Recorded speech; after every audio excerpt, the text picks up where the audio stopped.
wife Elizabeth to Isaiah 7th chapter again because Grandpa made a little mistake. Anyway, but that's great.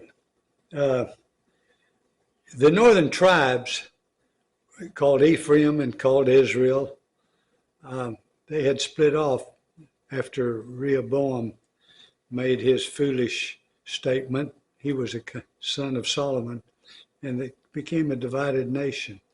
And it's just getting real close now where the northern 10 tribes are going to be taken into captivity.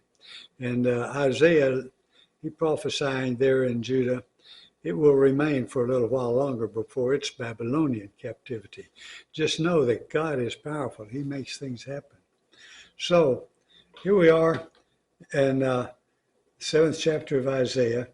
In the days of Ahaz, now he was not the greatest king either, but he wasn't the worst, but he wasn't very good either.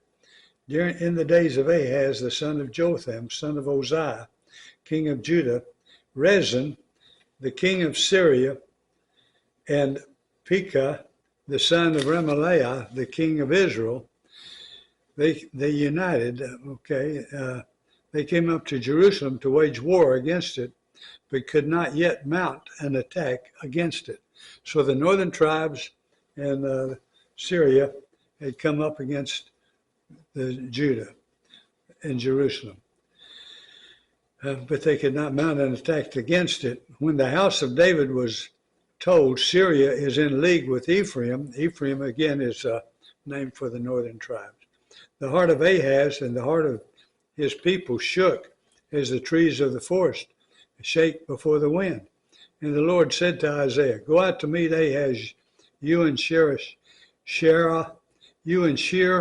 Jashub, your son, at the end of the conduit of the upper pool on the highway to the washer's field, and say to him, be careful, be quiet, do not fear, and do not let your heart be faint because of these two smoldering stumps of firebrands at the fierce anger of Rezin and Syria and the son of Remaliah, because Syria with Ephraim and the son of Remaliah has devised evil against you, saying, let us go up against Judah and terrify it, and let us conquer it for ourselves and set up the son of Tabeel as king in the midst of it. Thus says the Lord God, it shall not stand, and it shall not come to pass.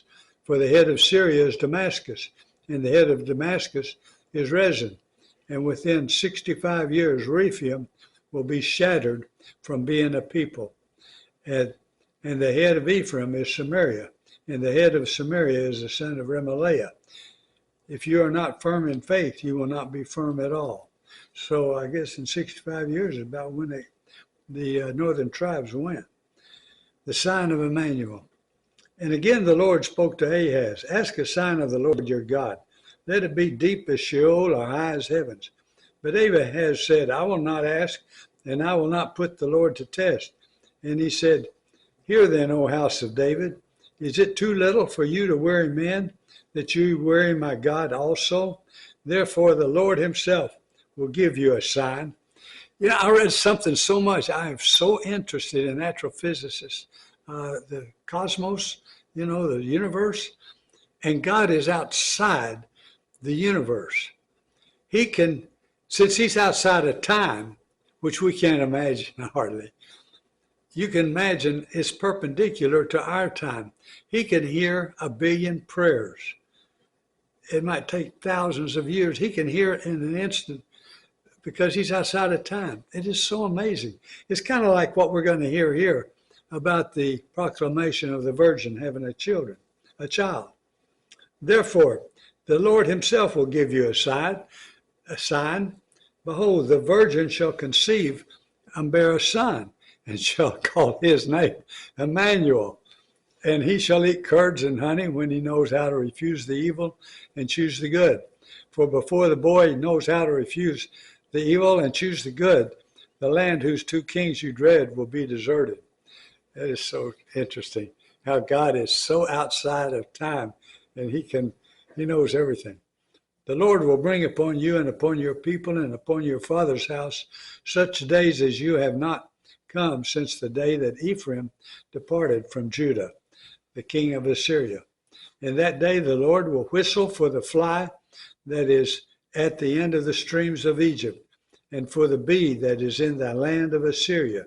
And they will all come and settle in the steep ravines and in the clefts of the rocks, on all the thorn bushes and on all the pastures. In that day the Lord will shave with a razor that is hired beyond the river with the king of Assyria, the head and the hair of the feet, and it will sweep away the beard also. In that day a man will keep alive a young cow and two sheep, and because of the abundance of milk that they give, he will eat curds, for everyone who is left at the land will eat curds and honey. In that day, every place where there used to be 1,000 vines worth 1,000 shekels of silver will become briars and thorns. With bow and arrows, a man will come there, for all the land will be briars and thorns. And as for all the hills that used to be hoed with a hoe, you will not come there for the fear of briars and thorns, but they will become a place where cattle are let loose and where sheep tread. You know, those people taken in that captivity became known as the 10 lost tribes.